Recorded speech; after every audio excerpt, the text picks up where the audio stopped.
Perkembangan teknologi digital saat ini telah menjadi bagian tak terpisahkan dari kehidupan anak-anak Indonesia untuk memperoleh informasi, berekspresi, dan juga berpartisipasi aktif. Namun, di balik itu terdapat risiko nyata berupa ancaman paparan konten berbahaya, kekerasan, eksploitasi seksual berbasiskan online, hingga perundungan digital yang terus meningkat. Untuk menghadirkan ruang digital yang aman dan sehat, pemerintah telah menetapkan Peraturan Pemerintah Nomor 17 Tahun 2025 tentang tata kelola penyelenggaraan sistem elektronik dalam perlindungan anak atau dikenal PP Tunas. Regulasi yang berlaku 28 Maret 2026 ini merupakan aturan pertama di Indonesia yang secara khusus mengatur tata kelola sistem elektronik dengan perspektif perlindungan anak. Lantas, kira-kira apa saja fokus kebijakan ini dan bagaimana implementasinya? Forum Merdeka Barat 9 akan membahasnya dalam tema membangun ruang digital aman dan ramah anak dalam sesi dialog hari ini. Dan kebetulan sudah hadir Menteri Pemberdayaan Perempuan dan Perlindungan Anak, Ibu Arifah Fauzi, dan juga Komisioner Komisi Perlindungan Anak Indonesia, Bapak Kawian. Halo, selamat sore Bu Menteri dan juga Bapak Kawian. Apa kabar Mas? Alhamdulillah baik. Ibu gimana kabarnya? Bapak gimana kabarnya? Alhamdulillah. Selamat sore Mas Freddy. Selamat sore. Sehat juga ya, semangat ya. Kali ini kita akan membahas terkait kondisi yang ada di Indonesia nih Bu. Indonesia saat ini tantangannya adalah tidak hanya anak-anak saja, tapi juga digitalisasi yang semakin dekat. Saya akan ke Ibu Menteri terlebih dahulu. Bu Menteri, kalau kita melihat kondisi nyata, apa sih ancaman yang paling nyata dihadapi atau harus dihadapi anak-anak Indonesia di tengah digitalisasi dan juga dunia online saat ini, Bu? Iya, ancaman yang terlihat sekali adalah paparan konten-konten yang berbahaya, kemudian eksploitasi digital, kemudian aktivitas ilegal yang sebetulnya membahayakan untuk anak-anak. Kita sering mendengar anak-anak yang mereka kan belum bisa membedakan mana yang harus ditindaklanjuti dan mana yang belum, karena memang belum punya belum bisa bijak menggunakan media sosial. Kemudian yang kedua adalah algoritma dari platform. Kan biasanya kalau kita lihat di media sosial itu kadang kita buka terus nggak sengaja jadi muncul terus, dan itu sebetulnya konten yang tidak tepat untuk anak-anak. Nah, karena sering muncul, jadi akhirnya mau tidak mau anak-anak lebih melihat penasaran dan tambah penasaran. Nah, jadi ini menjadi perhatian kita semua, dan data yang ada 48% anak-anak ini sudah menggunakan internet ya. Jadi ini jumlah yang cukup besar. Kemudian di sini anak-anak belum bisa memilah dan menghindari resiko-resiko yang akan terjadi. Sehingga ini isu yang sangat mendesak untuk dilakukan langkah-langkah preventif. Langkah-langkah ini bukan hanya kepada anak saja, tetapi juga dengan orang tua, kemudian di dunia pendidikan, dan juga dengan pelaksana sistem elektronik. Baik, tentunya adanya pengawasan yang lebih mendasar. Betul. Dan juga berkesinambungan ibaratnya ke depannya. Lantas kalau misalnya kita melihat lebih dalam, sudah dalam indeks yang darurat belum sih Bu dengan kondisi yang sekarang ini? Iya, kalau kita lihat tadi 48% ya anak yang terkoneksi dengan internet, menurut saya ini alarm. Alarm ya, udah warning ya. Warning, apalagi kita sering melihat informasi begitu berbahayanya kondisi anak-anak yang sudah edik terhadap media sosial. Saya pernah ketika ada satu kasus di satu kabupaten, kemudian saya konsultasi kepada Menkes gitu ya. Ternyata 10 juta masyarakat kita ini mengalami gangguan kesehatan mental. Salah satunya ya memang dari media sosial. Karena memang dari media sosial ini kalau kita tidak bijak menggunakannya, maka informasi-informasi yang tidak dibutuhkan akhirnya mau tidak mau jadi mempengaruhi pikiran dan tindak laku seseorang. Ya, sepakat Bu. Ini berpengaruh sekali ya, karena kondisi saat ini apa-apa gadget, apa-apa langsung buka sosial media. Nah, itu jadi warning dan juga alarm khusus. Nah, saya bergeser ke Pak Kawian terlebih dahulu. Nah, kalau kita melihat sebagai KPA ini adalah pengawas ya Pak. Lantas, adakah temuan-temuan yang Bapak dan tim temukan selama berkecimpung dengan hal-hal berkaitan tentang anak-anak dan juga perlindungan digitalisasi ini seperti apa, Pak? Oke, sebelum menjawab pertanyaan saya, izinkan saya mengulas sedikit apa yang saya disampaikan Mas Prita di bahwa internet atau digital itu memang di satu sisi membawa manfaat untuk anak-anak, tapi juga di sisi lain banyak risiko yang bisa dihadapi anak-anak. Itulah yang kemudian akan diatur oleh PP Tunas. Ya. Jadi PP Tunas ini memberi kesempatan kepada anak untuk berinteraksi di ruang digital di satu sisi dan memberikan pelindungan dan pengawasan berupa pembatasan usia dan sebagainya di sisi lain. Jadi dengan PP Tunas anak-anak tetap bisa memanfaatkan ruang digital untuk belajar ya dengan menggunakan akun-akun yang disiapkan oleh pemerintah untuk belajar dan sebagainya.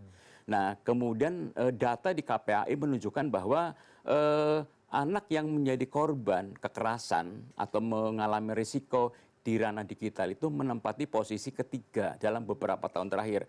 Posisi pertama adalah anak korban kekerasan seksual dan yang kedua adalah anak korban kekerasan fisik. Nah, ini ada di posisi ketiga dan jenisnya bermacam-macam, ada cyberbullying, ada kecanduan game online, ada pornografi, dan yang jumlahnya sangat besar ada anak korban perjudian online.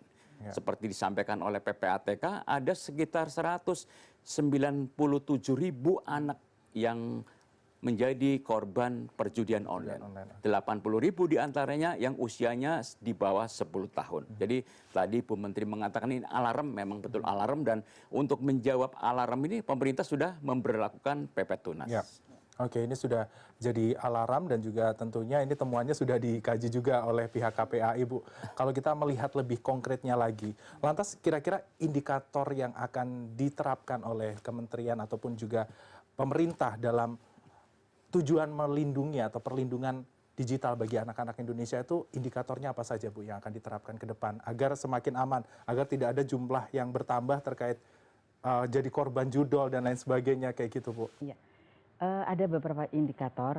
Yang pertama adalah menurunnya angka kekerasan dan eksploitasi di dunia daring ya. Jadi kalau kita lihat angkanya menurun, anak-anak kita semakin kecil ya menggunakan gadgetnya karena hasil survei ya kalau tidak salah dari 48% anak-anak yang terkoneksi dengan internet ini penggunaan waktu screen time-nya itu sampai 7 jam. Wow. Ini bukan angka waktu yang singkat dan kita bayangkan deh pengaruhnya ya. Pengaruhnya kepada kondisi psikologis seorang anak. Dan ini menunjukkan bahwa berpengaruh terhadap prestasi di sekolah. Karena mereka biasanya game, apalagi yang kecanduan game biasanya mainnya di malam hari gitu ya, sampai menjelang dini hari. Dan ini indikatornya ketika anak-anak ini sudah mengurangi menggunakan gadget. Kemudian yang kedua adalah meningkatnya literasi digital. Tadi sudah saya sampaikan literasi digital ini juga kepada selain menggunakan teknologinya, tetapi juga harus dihitung resikonya. Jadi bukan hanya menggunakan, tadi Mas Kawian sudah menyampaikan, kita perlu menyampaikan kepada anak-anak, kepada ibu juga, kepada keluarga di rumah, bahwa memang teknologi ini tidak bisa ditinggalkan. Tetapi harus diimbangi bahwa ada resikonya loh. Ini yang mungkin perlu diajak bareng-bareng. Kemudian yang ketiga adalah peran keluarga, Mas. Peran keluarga sangat penting. Dari Komdigi sudah ada PP Tunas, dari kami ada Perpres 87 tentang peta jalan perlindungan anak di ranah dalam jaringan. Kemudian Permen Komdigi nomor 9 yang diterapkan 28 Maret kemarin. Kemudian dari Mendikdasmen Permen nomor 6 tahun 2026. Di sini menunjukkan bahwa peran keluarga itu sangat penting. Jadi bagaimana negara hadir untuk melindungi, ini regulasinya sudah ada, Mas. Dan ini saling menguatkan. Kalau Komdigi kemudian mengatur pelaksana sistem elektronik, platform yang ada maka harus punya kewajiban memberikan konten yang sesuai dengan usia anak. Kemudian kalau kami adalah mengatur bagaimana anak-anak ini terlindungi kolaborasi dari seluruh kementerian lembaga. Kemudian yang terakhir Permen Komdigi ini bagaimana mengatur batasan usia anak yang tidak bisa terkoneksi dengan media sosial. Menurut saya ini pilihan yang berani ya, karena ini kan sesungguhnya ditunggu-tunggu oleh masyarakat dan akhirnya pemerintah mensahkan permen ini. Jadi sebetulnya pemerintah hadir, tetapi bila keluarga tidak juga memberikan porsi yang lebih untuk melindungi anak-anak, ya regulasi ini juga nggak bisa maksimal. Karena yang paling banyak waktunya di keluarga itu kan anak-anak. Jadi menurut saya semua pihak harus bersama-sama punya tanggung jawab untuk melindungi anak-anak. Oke, hand to hand ya Bu ya, tidak hanya dari pemerintah tapi juga kolaborasi dengan masyarakat, khususnya dari orang tua sendiri harus lebih aware. Lantas kalau kita berbicara lebih lanjut nih Pak Kawian, terkait regulasi sudah diterapkan dari pemerintah, sudah ada aturannya. Dari POV-nya Bapak sebagai KPAI, apakah penerapan regulasi ini sudah berjalan secara optimal, maksimal, atau ada beberapa poin-poin yang harus ditingkatkan lagi? Iya, saya berharap bahwa implementasi ini, PP Tunas ini akan berjalan sesuai dengan tujuan dari PP Tunas itu sendiri. Tetapi kan ini juga kan baru diberlakukan 28 Maret yang lalu. Benar. Ini berarti baru prosesnya. Secara formal di atas kertas sudah banyak plafon digital yang menyatakan persetujuannya. Nah, kita harus awasi juga, kami di KPI melakukan pengawasan sejauh mana plafon itu benar-benar patuh terhadap pasal-pasal yang ada di PP Tunas ini. Apa saja misalnya dalam memberikan penilaian risiko, apakah ini plafon yang dibuat itu risiko tinggi atau risiko rendah, ini penting. Lalu verifikasi usia. Nah, terkait dengan verifikasi usia itu PP Tunas sudah tegas, anak usia di bawah 16 tahun tidak boleh memiliki akun plafon digital atau plafon media sosial. Karena memang selama ini sudah terbukti bahwa plafon media sosial kan isinya berbagai macam. Memang tadi sudah saya sampaikan, Bu Menteri juga menyampaikan ada yang positif, tapi juga banyak hal yang bisa membawa anak pada hal-hal yang tidak baik. Seperti anak bisa menjadi pelaku terorisme, anak menjadi terkoneksi dengan jaringan radikalisme dan sebagainya. Jadi sekali lagi ini harus kita awasi sejauh mana plafon itu benar-benar patuh. Ini merupakan tugas kita bersama gitu. Jadi jangan hanya patuh di atas kertas, tapi benar-benar menjalankan pasal-pasal apa yang ada di PP Tunas itu. Termasuk juga kewajiban plafon mengedukasi masyarakat supaya masyarakat juga tahu positif negatifnya internet, terus bisa memberikan edukasi, pendampingan, pengawasan kepada anak-anak yang orang tua itu. Ya, tentunya ini harus ada pengawasan juga yang ini dilakukan juga KPAI. Dan lantas kalau kita berbicara lebih lingkup sedikit nih Pak, Bu, ke arah keluarga atau orang tua sendiri. Nah, kita melihat bahwa resiko digital itu ada manfaat positif ataupun juga negatif, tapi cenderung ke arah negatif nih. Kira-kira apa sih yang bisa dilakukan oleh orang tua agar anak-anak mereka ini tidak terlalu terpapar hal-hal negatif? Pengawasan seperti apa? Kuncinya komunikasi, Mas. Ya, jadi komunikasi dalam keluarga itu sangat-sangat penting. Karena saya yakin ketika komunikasi terbuka antara anak dengan orang tua, mungkin tidak akan terjadi persoalan. Nah, dari beberapa hal, saya ingin menyampaikan begini. Saya pernah datang ke salah satu kota Semarang, gitu ya, di kota Semarang itu, saya bertemu dengan, kita punya forum anak, ya, forum anak. Mereka melakukan survei. Surveinya cukup banyak yang melaksanakan gitu ya. Satu pertanyaan yang membuat saya sangat menarik adalah ketika kalian ada persoalan, kalian tuh curhatnya ke siapa sih? Gitu. Ada beberapa jawaban. Ternyata kemana Bu? AI bukan? kepada orang tua itu 20%. Ke teman itu 80%. Ada apa kira-kira dengan keluarga mereka, dengan orang tua mereka yang harusnya kalau mereka ada masalah kan pasti curhatnya ke orang tua. Inilah yang kemudian kita coba bedah bersama. Ternyata kuncinya adalah komunikasi yang lemah. Ya. Jadi anak-anak itu kayaknya kurang nyaman kalau cerita dengan orang tuanya, karena mungkin orang tuanya belum bisa memahami situasi kondisi saat ini gitu, sehingga orang tua juga perlu menyesuaikan pola asuh dengan kondisi terkini.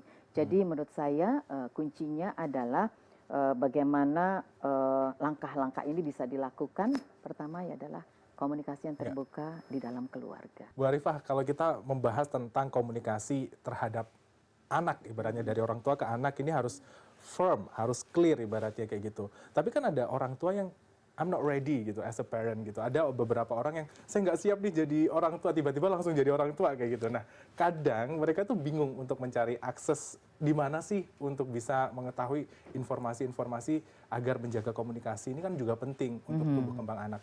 Dari pihak Kemen PPA ataupun juga KPAI, ada nggak sih Bu, Pak, wadah yang istilahnya disiapkan untuk para orang tua ini yang kaget jadi orang tua kayak gitu? Mungkin dari Bu Arifah. Iya, sebelumnya untuk anak dulu. Jadi untuk anak ini kita punya namanya Forum Anak, Mas. Forum Anak ini ada di tingkat nasional, ada di tingkat provinsi sampai ke tingkat desa. Bagaimana kita meningkatkan kapasitas anak, bahkan anak-anak ini diajak dalam musrembang. Jadi musyawarah musdes ya? Bukan, yang di desa itu apa ya namanya ya? Musyawarah tingkat desa, gitu. Tingkat desa. Jadi mereka ditanya sebetulnya anak-anak ini pinginnya seperti apa sih gitu. Karena kadang kalau kita yang menentukan kadang belum tentu sesuai. Saya juga pernah mengajak anak-anak berbicara. Menurut kalian masalah kalian tuh apa sih gitu. Terus bukan hanya ditanya masalahnya, tetapi menurut kalian solusinya apa? Karena kalau kita yang memberikan solusi, nggak tepat gitu. Jadi itu yang salah satu yang kita lakukan. Kemudian yang kedua adalah memberikan literasi kepada orang tua bahwa perkembangan terkini seperti ini. Jadi orang tua tuh nggak boleh takut, tetapi harus mencari informasi. Oh ternyata anak saya fokus di internet itu apa sih? Oh begini. Dia harus juga mengikuti supaya bisa memberikan arahan kepada anak-anaknya.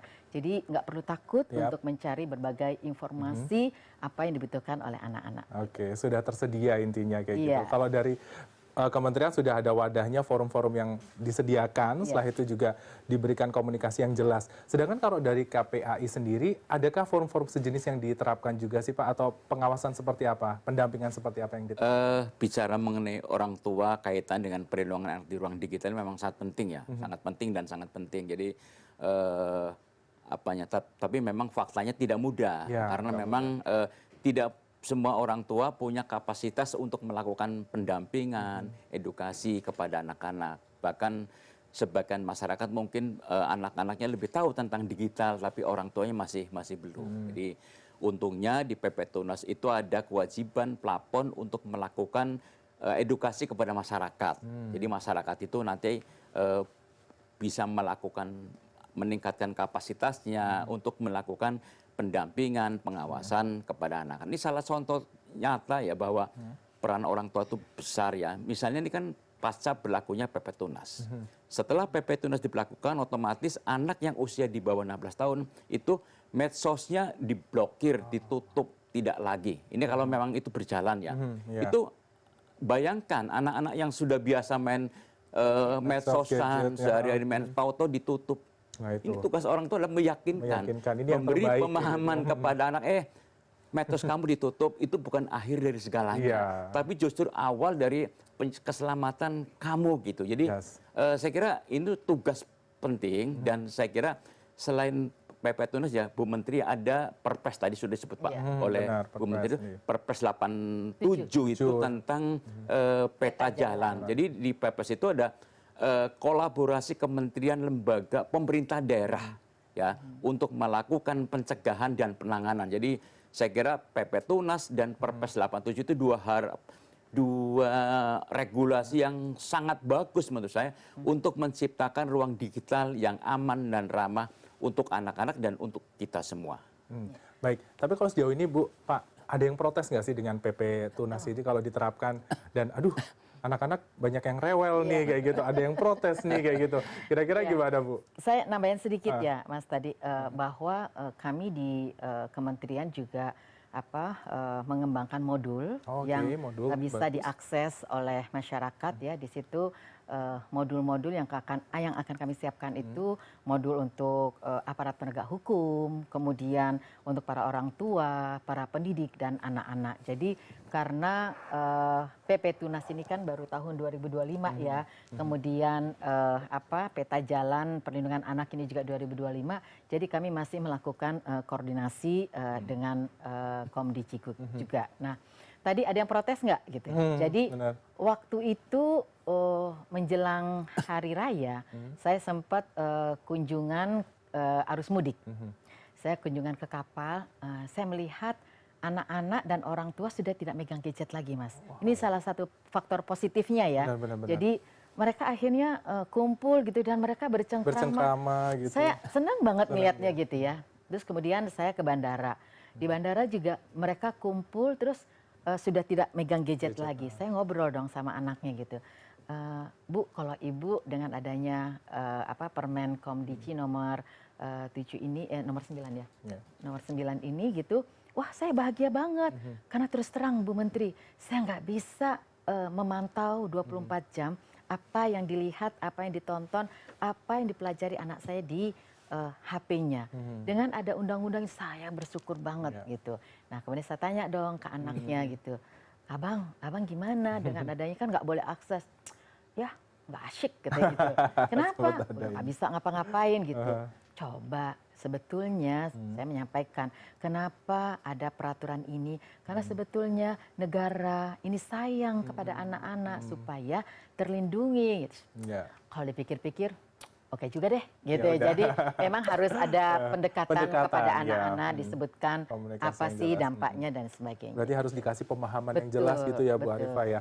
Oke, kalau gitu kita sekarang bergeser nih terkait platform-platform yang sudah ada. Mungkin saya ke Pak Kawian sendiri. Untuk standar minimum yang harus diterapkan atau harus dipenuhi oleh platform digital sehingga bisa disebut sebagai ramah anak itu apa saja sih Pak yang harus penuhi ibaratnya gitu, harus dicapai, oh ini checklist kayak gitu. Ya, mengacu ke pasal-pasal di PP Tunas, kemudian juga dijabarkan oleh di peraturan menteri, itu kan ada beberapa ya, kalau nggak salah 7. Pertama adalah pelapor itu menyatakan adanya penilaian risiko. Apakah risiko rendah, risiko tinggi. Lalu verifikasi usia. Ya tadi, jadi yang di bawah 16 tahun tidak boleh memiliki plafon media sosial. Yang tadi. Lalu yang ketiga itu bahwa plafon tersebut harus melakukan moderasi konten. Moderasi konten membersihkan konten-konten yang negatif, yang tidak sesuai dengan usia anak gitu. Walaupun anak itu sendiri sudah tidak boleh memiliki plafon media sosial. Lalu hal lain juga transparan. Jadi plafon media sosial juga harus transparan.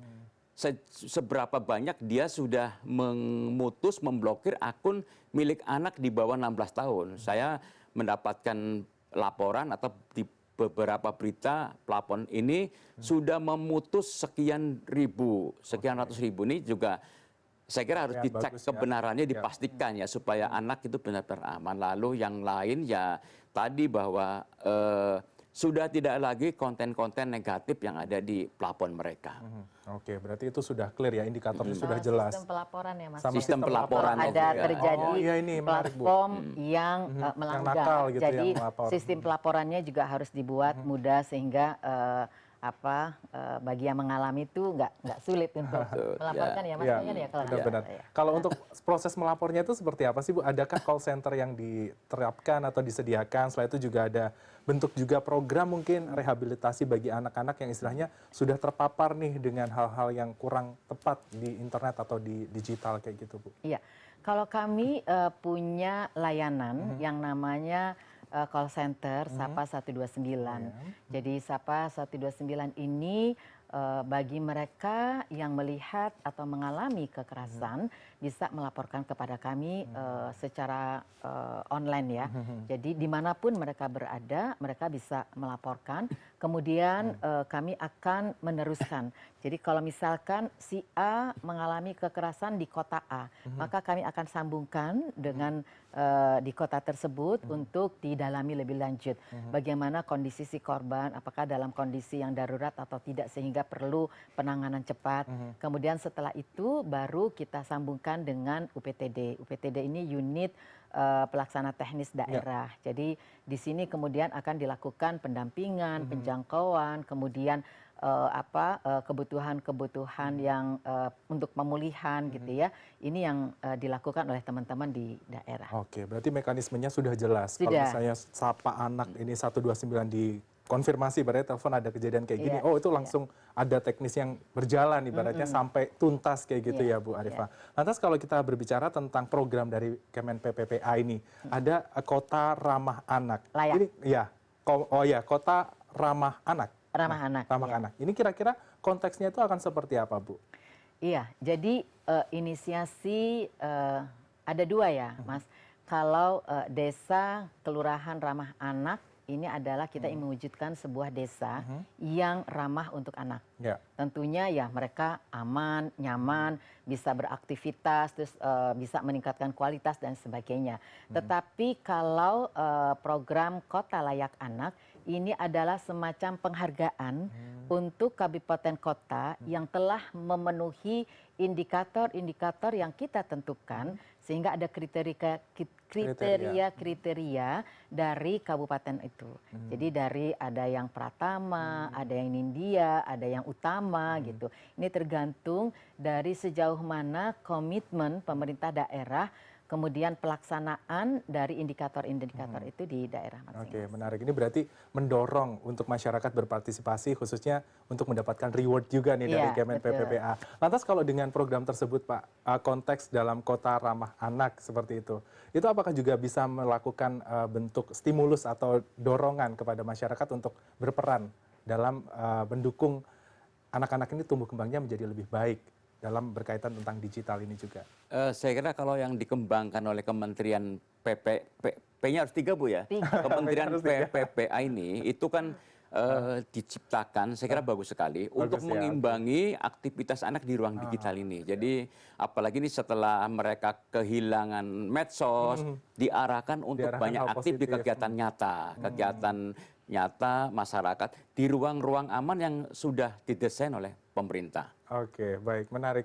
Oke, saya boleh minta pesan dan juga harapan yang Ibu sampaikan kepada masyarakat Indonesia, mungkin kepada anak-anak Indonesia ataupun juga orang tua. Apa pesan yang paling Ibu utamakan terkait perlindungan digital ini, Bu? Bagi saya komunikasi dalam keluarga itu pilar utama dalam perlindungan untuk anak-anak.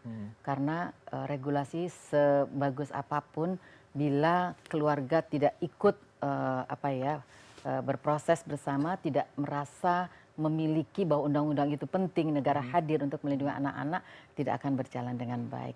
Dan bukan hanya keluarga aja, tapi juga masyarakat dan juga di dunia pendidikan. Tentunya itu yang kita harapkan. Kalau dari Pak Kawian, apa nih Pak pesan atau message-nya buat masyarakat Indonesia, khususnya anak-anak? Ya, khususnya anak-anak dan terkait dengan PP Tunas ini kan pembatasan ini kan sifatnya sementara ya, puasa sementara. Kata Bu Menteri Komdik itu tunas itu artinya tunggu anak siap. Jadi buat anak-anak kita yang misalnya akun media sosialnya diblokir, ya sabar dulu, nunggu kita siap secara mental, secara psikologis siap, baru nanti setelah 16 tahun baru dikembalikan akun media sosialnya. Itu pun nanti dengan kita lebih siap, mereka lebih siap untuk menggunakan akun media sosial hanya untuk kepentingan yang positif, belajar, rekreasi, berkreasi, dan hal-hal positif lainnya. Baik, dapat poinnya ya Bu, Pak semuanya bahwa intinya ini nanti akan diberikan pada momennya, pada masanya yang paling tepat. Wah ini insightful sekali. Terima kasih sekali lagi Bu, Pak untuk informasi dan juga insight positifnya. Salam sehat dan juga sukses selalu untuk Bapak dan Ibu. Terima kasih. Ya pemirsa, demikian tadi perbincangan hangat saya dengan Ibu Menteri Pemberdayaan Perempuan dan Perlindungan Anak, Ibu Arifah Fauzi, dan juga Komisioner Komisi Perlindungan Anak Indonesia, Bapak Kawian. Kira-kira bisa menjadi tambahan informasi ya, semoga ini bisa memberikan manfaat dan juga menambah pengetahuan serta wawasan kita semua. Sampai jumpa lagi di Forum Merdeka Barat 9, Fakta Bicara dari Lingkar Pertama. Saya Freddy Cahya pamit, sampai jumpa.